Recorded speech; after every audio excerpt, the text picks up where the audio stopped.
Hey, welcome everybody to Center Her Power podcast. This is Sanaa, and I am so very glad that you have chosen to spend some time with me by listening to this podcast. I really, really appreciate you for listening. And if you like the podcast, can you share or like or subscribe in whatever medium that you listen to podcasts? Can you just show us some love? Or can you submit a review on Apple Podcasts? That would be wonderful. That would be wonderful. Anyway, you are going to really learn from the show that I have for you today. It's going to be a great conversation on the priestess, the divine feminine, and what is happening today, right now, with the divine feminine priestess, of which I am one. Last week, I intended to release an episode because I decided this year 2 of the podcast, I was going to step it up and release a podcast episode every week. And that is still my intention. And I have recommitted to that because I've been taking a course through Abiola Abrams. It's called Spiritpreneur Visibility Lab. So shout out to Abiola Abrams at wombmanifesting.com. That course is so good. It is so great to help me clarify my message. That's why I didn't release the episode last week, because I had all these thoughts that had come to me from the interview or after the interview with Dawn for the Return of the Priestess Summit. There were things I wanted to share that came up for me that I didn't get a chance to share. So I was feeling a little shy, I guess a little uncomfortable still about being out front, even though I've spent thousands of dollars in many years studying and praying and growing. It still takes a lot for me to be out in front of you now, to be speaking and to maybe be doing videos and appearing in places. So I am growing and expanding. And with that growth and expansion can come some growing pains, which is kind of what happened last week. I wanted to say so much, but I wasn't quite sure how to articulate it. Wasn't quite sure how to record it. So I ended up not releasing the episode that I had for you for last week. But that's okay. You'll get to it. You'll hear it. I'm going to release it because it's still a great episode. It's still very relevant. But this interview that I did with Dawn was really helpful. And I just love the opportunity to be in the company of other women who are feeling called up to service in a different way. So I felt called to service all of my life, really, for sure all of my adult life. I definitely wanted my work to make a difference, and that's part of what was a challenge for me in trying to make a living and trying to do good. Sometimes the two don't go hand in hand. They are sometimes not good bedfellows, let me tell you. From my experience, now things are a little different, though. I think it's wonderful because now we have more opportunities to have work that makes us feel good and where we can make a good living. And we can also be entrepreneurs and creators in our own right, which is a part of what Abiola's program is. Well, that's what the program is all about. It's for those of us who want to do good and who have something to share in the world and how to do that. So if you are one of those people, keep listening to the podcast, and I'll also share the link to her course because it's phenomenal. In this interview with Dawn, as I mentioned, so many things were covered, and I haven't really said those things in public before, so I felt a little uncomfortable. Also, I feel like there were things that came up, and it helped to shape for me which questions, which issues I might like to answer in my work. Really, what can I do to help others? What can I do to help you If you listen to the podcast, you are probably interested in the divine feminine or in spirituality or in growth. So what can help us? What can help you to thrive? We all can thrive. And I think this Return of the Priestess Summit is going to give us a lot of information, a lot of clues on what's happening around the world and what can help us to thrive in the divine feminine. So stay tuned for the interview. I'm going to give you Dawn's bio, and then the interview will be after that.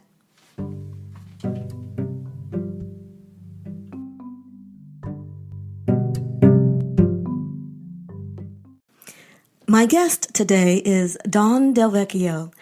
Dawn has been studying goddess lore for more than 37 years. She has facilitated ceremonies, offered intuitive guidance, spiritual counsel, and tarot and astrology readings. She is the founder of the Return of the Priestess speaker series, now in its third year, and that's what I'll be participating in this year. She is also the lineage bearer for the MotherSpirit priestess line. Dawn hosts retreats and online courses for women called to the path of sacred feminine leadership. She is the best-selling author of Spirit, Mind, and Money, a conversation about service and success for holistic business owners. Please welcome Dawn DelVecchio. If you haven't heard about Anchor, it's the easiest way to make a podcast. Let me explain. First of all, it's free. Did I say it was free? It's totally free. You don't have to pay anything to get started. There are creation tools, and you can edit and trim the end. You can record. There's intro music that you can use. It has so many really cool features that I really needed as I was starting to podcast.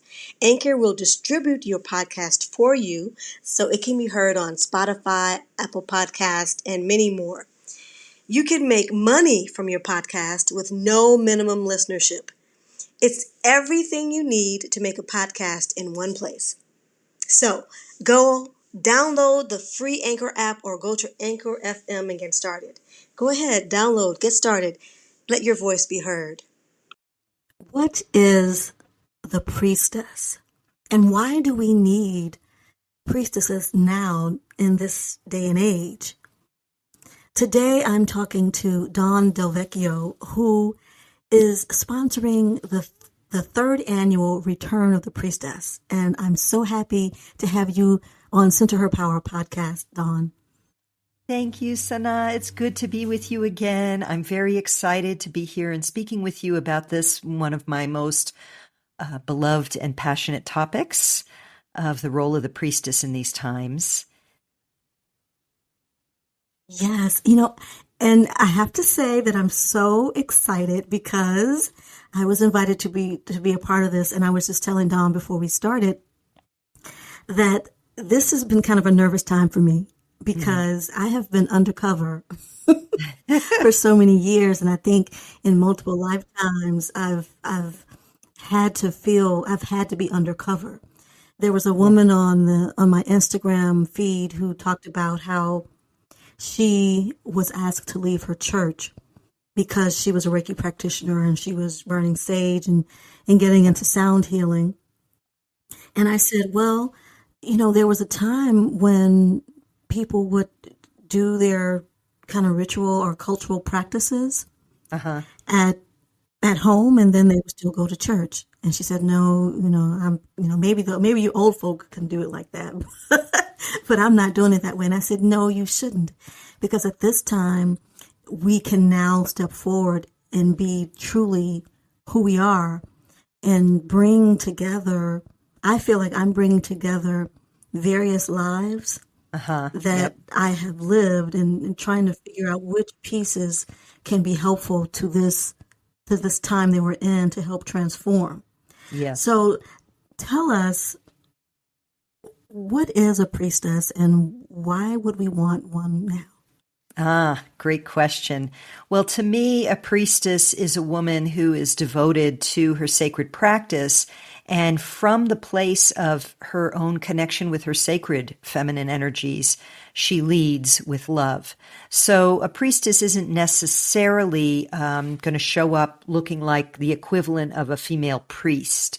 Although there are temple priestesses who do ceremonial work and, conduct marriages and blessings for new babies, and many of us have those skills. We do the ceremonial work, but many of the women who speak on the summit that this year, our third year of Return of the Priestess, also have other roles in this time. So perhaps they're healers or they're leaders or they're voices for truth, or they're visioning a new way, visioning and co-creating new ways of living more in harmony with the earth. So there's not necessarily a universal description. However, I would say another phrase I use to interchangeably with priestess is sacred feminine leader. Sacred feminine leader. And right now on the planet, as we are undergoing the deep into our ascension, I thought maybe you were going to ask a question, deep into our ascension process. Well, go ahead. The sacred feminine, as I was talking about the church,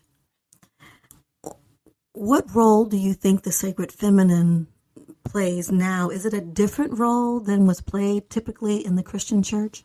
Good question. Let me just tune in for a moment here. Well, I'm going to say something somewhat controversial here, but as with everything, I always invite those who listen to reflect, to take it in and sit with it. And if it doesn't align, let it go. There's not just one truth. Long before Christianity, long before Jesus walked on this earth, there were priests and priestesses holding the space of sacred energies in indigenous societies, in great civilizations. We know of, Egypt. We can think back to Egypt, but there were other civilizations, and probably pre-flood, pre-diluvial period. And even today, in indigenous cultures, the feminine can be revered. It depends on the culture. So in Christianity, there was Christ consciousness and the walk of Jesus and the apostles and those around Jesus, the Essenes, etc. But then there is the church that got very changed over time. We're talking 2,000 years of different, things that have happened. So in that period of time, we've been in the world of patriarchy, where the male and the masculine aspects were dominant and valued over the feminine. So the role of the priestess has not been, it's been undervalued and devalued, except in certain indigenous cultures.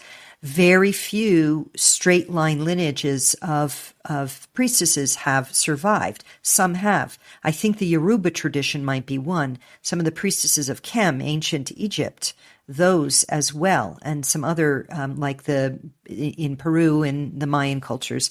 But certainly for the many Western women, we had the witch burnings in the early Renaissance, thanks to the Catholic Church. I think I may have a memory of being a part of the witch burnings or having to hide whatever spiritual gifts I might have. Yes, and I've worked with many women like this. I call it bat syndrome, burned at the stake syndrome, and where we come into this incarnation with certain trauma signatures, and you can actually see it in the astrological chart because I'm also an astrologer. Evolutionary astrologer, and because of I tend to attract very spiritual women to my practice, so we see the signature over and over again. So our role right now is really to embody the sacred feminine energies and hold the field for the ascension process. Now, that doesn't mean we don't do our own work. We have to clear up old traumas, old judgments, deepen into our forgiveness practice, and really be the light we wish to see in the world, which is really true for all of us.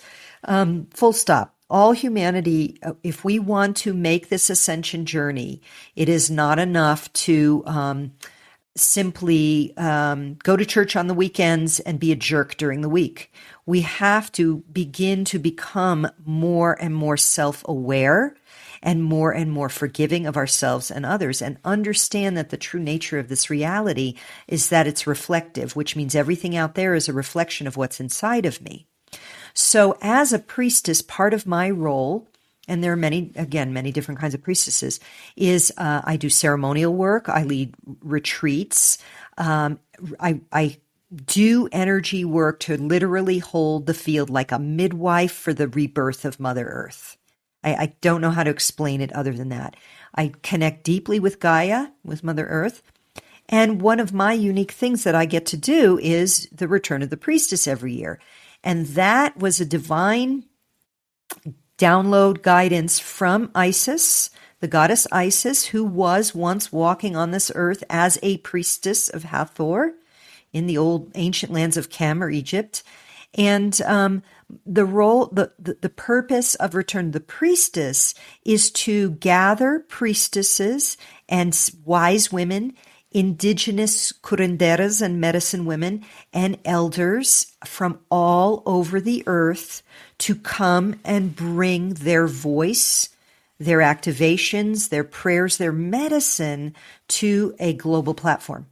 So it's a really exciting thing. I get to interview basically 30 women every year who are doing sacred medicine work in all kinds of places, Peru and Mexico and India and South Africa, Zambia, Egypt. I mean, all over the place. Asia, all places in Southeast Asia and South Asia. Well, I mentioned India, Australia, the Americas, of course, North America, Canada. So that really creates a container, or a sort of microcosm of the macrocosm, of a container of energy, a field of energy where women from all over the world gather, and we have tens of thousands of attendees to really enter the energetic temple of the divine feminine and allow her to birth through us again on this earth.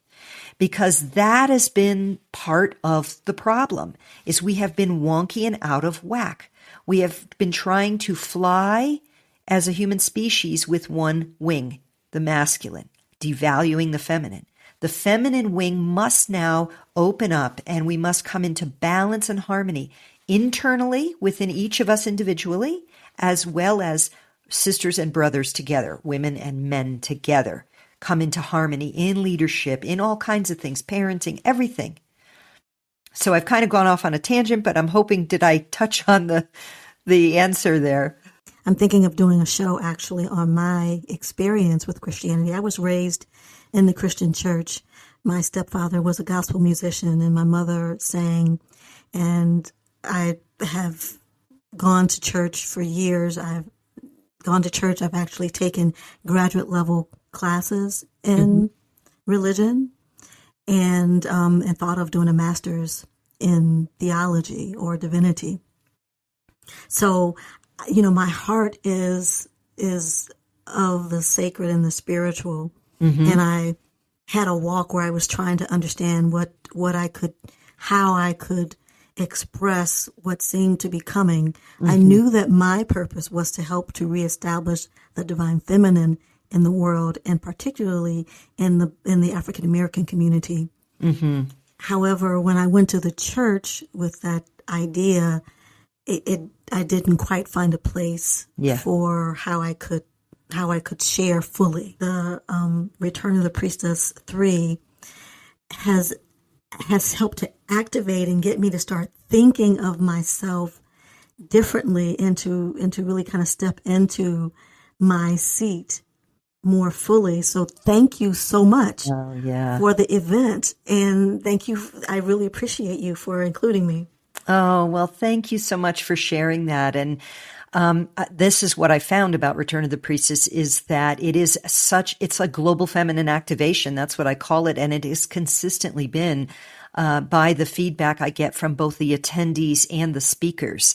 I am so excited to bring your wisdom to this year's summit because you're speaking into many things that many women are experiencing right now. This sort of metaphysical, deeply intuitive, deeply earthy, multidimensional experience of knowingness that is beyond the confines of the left brain structure, the rational mind, and is often beyond the confines of traditional religions, which have become sort of perfunctory and structured and a bit rigid. Again, the masculine without the feminine energy, this is what happens. And it's not to say that there aren't beautiful things about the Christian church or any of the religions, Islam, Buddhism, Hinduism. But when it's placed in the hands of the egos of men and or women, the ego structure, it becomes rote and meaningless. What's happening is a deep awakening that's coming from the ground up. It's a grassroots awakening in the human collective. But for women, I see it coming not so much as, even though we call it ascension into a higher consciousness, and we get divine downloads, part of our experience is to root down and to deepen into our belly wisdom. And that's the feminine, that's the intuitive, that's the feeling senses, all the things that have been dismissed as irrelevant, superstitious, that's just your feelings. All of that discounting was discounted for a reason, because that is where our true power is as humanity. And this rising up of the divine feminine is not just about women rising to lead over men or dominate over men. It's rising also within men. It is the other half of who we truly are. I agree with that wholeheartedly. Now, tell us more about the New Earth. When I think of the New Earth, I think of Dolores Cannon, who did past life regressions, and she wrote numerous books. The book that I read recently was The 3 Waves of Volunteers. And I was so encouraged by the 3 waves of volunteers because she talked about different souls and the different reasons that they came here, the different roles that they play. For example, some souls came to just simply hold a particular energy, to be a conduit for a particular type of energy. Others came particularly to work to heal certain aspects of humanity or certain aspects of the earth. One of the things she talked about is that there are some souls who have a particular purpose, and they are not supposed to be around other souls who have the same purpose, because it would serve to sort of short circuit the work that they have, or the energy that they've come here to hold. And so she talks a lot about the New Earth. Some people feel like it's going to be a physically different place.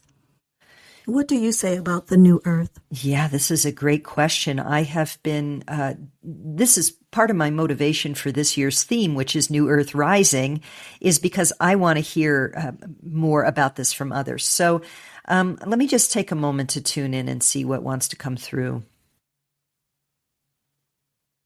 So Gaia is ascending. In other words, she is increasing her frequency.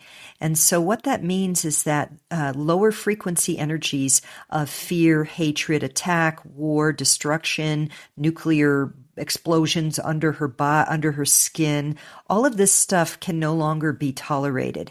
And so as she goes through her ascension process, that stuff is being shaken to the surface, so to speak. And that is true at the collective level as well as the individual level. In the years to come, it is likely that we will see a far lower population on this planet, and we will go back to living in greater harmony, but not in primitive sense of our history in the 3D. It will be a different way altogether that's somewhat hard to visualize, but where we are likely to be less dense, less in need of heavy eating and food. We will not be burdened by the false construct of having to work to live on the planet you were born on. That is a false construct that is actually beginning its unraveling and collapse right now. It's a false matrix. where a very few are on the top, and they have infiltrated and captured almost every government organization on the planet, and it's being revealed now.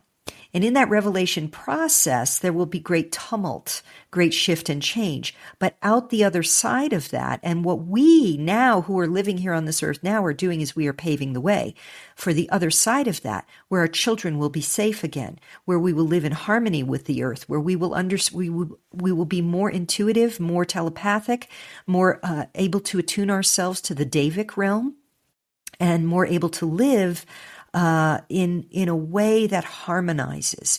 And perhaps that will be in smaller communities with very different kinds of infrastructure. That's the part that I'm not fully sure of. But my sense is that there's a deep reverence and communion with each other and with the earth, that the ego that is always looking to attack and blame for its own inner shadow material will have a very small role, and a higher consciousness will prevail within the humans that are born on the new earth. Do you think that will happen in our lifetime? Or I've read that, I was looking at a post from someone who channeled beings. I think she calls it a galactic council. And they were saying that the shift is going to be more gradual. Some people were concerned that maybe the earth would crack open and open up and people will fall in. Are you thinking that could be what would happen? No, I don't. I think it's going to be more gradual. So the full, just like, okay, we're shifting into the age of Aquarius. So I'm going to use an analogy here, but it's relevant. When we shifted into the age of Pisces, we could say that sort of began during Christ's time, during Jesus's walk on the earth as a man, and then he became Christed. But it wasn't until about 300 years later that Christianity really came into being, and that was we could say the bridge years, 300 years of overlap till when we went from the age of Aries to the age of Pisces. So same true here. So unless some big technology, galactic sisters and brothers come and we start living for thousands of years, I don't think we're going to see it fully in our lifetime. However, we are going to see a shift in our lifetime. We are going to see a reduction in the population. We are going to see the collapse of what you could call the deep state, the controllers. We are going to see new economies coming up. They're already starting. They're basically breakaway civilizations and communities that are just going to begin to rise and create our own economies, our own ecosystems, our own infrastructures, and walk away from the old structure that is oppressive, that creates intentional divide, and that is behind so much of the suffering on this planet. Now, I want to say that with a caveat. At the deeper level, it's all a reflection of us. Because as we clear our own judgments, hatreds, belief in attack, belief in separation, unforgiveness toward ourselves and others, we become more luminous light vessels. And that's what's required for the shift to occur. So it's not just like we're going to blame the bad guys. The bad guys are going down and we're going to be free. Yay. It's not that simple. The bad guys exist to show us our own shadow, unowned shadow. As we begin to own, integrate, and transmute that shadow, and simultaneously, practically, in the solid world, start co-creating new ways of living, that old construct will come apart. Now, there is going to be disruption. There is going to be a bumpy road. I would be remiss if I said otherwise. We can't just spiritual bypass our way to the new earth. We have to really look deeply at our own shadow material and what's out there in the collective, because it's pretty ugly and pretty brutal, and alchemize that with love, compassion, and forgiveness, recognizing that all of that is part of a dreamscape in the mind of God that we are all a part of. And as we ascend and become more connected with that which we would call God is the great divine, the great mystery, we are bringing more love to the planet. So it's a process, it's a journey, and it'll probably take hundreds of years to the best of my guess. And other people say, hey, there's going to be a light activation and boom, it's going to be all different. I don't know. My sense is, as a very earthy person, that it's a gradual process. We're in the bumpy part of it. To use the analogy of a birth, this is the point where the mother is going into what we call transition. She's got about 1 or 2 centimeters to go of dilation of her cervix before she could start pushing. And it hurts like crazy for most birthing mothers. It's intense. The baby's head is getting squeezed. This is where we're at right now in that part of the process. Wow, that gives us a lot to contemplate. Thank you so much for sharing that. Yeah. I am so looking forward to being a part of Return of the Priestess 3. And can you tell us, how can people connect to the event and give us all the specific details? And I'll make sure to include the details in the show notes for the podcast. Yeah, so the event goes live on April 1st. It's totally free to the public for 2 weeks with an encore weekend. The way to actually register is, well, we'll use your link, Sanaa. So it would be returnofthepriestess.com/Sanaa, SANAA. And that takes you to the opt-in page where you give us your first name, email address, and you'll get a welcome email from me. And if you register before, now registration doesn't open till the 18th of March. I'm not sure when this is going to air, but so if you register before April 1st, you'll get a welcome email and a reminder email, but then just remember that it doesn't start until April 1st with a live opening ceremony. We also have a live closing ceremony. So that sort of bookmark the 2-week period. So I think that's everything. Did I answer your questions? Yes, that's everything. Yes. I'm so excited. Everyone, you have to participate. You have to come and participate in the Return of the Priestess on April 1st. And I'm not sure what day I'll be appearing, but I'll be there for the opening ceremony. Thank you so much, Dawn DelVecchio, for appearing on Center Her Power podcast. Oh, thank you. Thank you so much for joining me for In the Center of Her Power podcast. I sincerely hope that you were fed with divine feminine soul food. Please like or subscribe or share the podcast. And until next time, shine.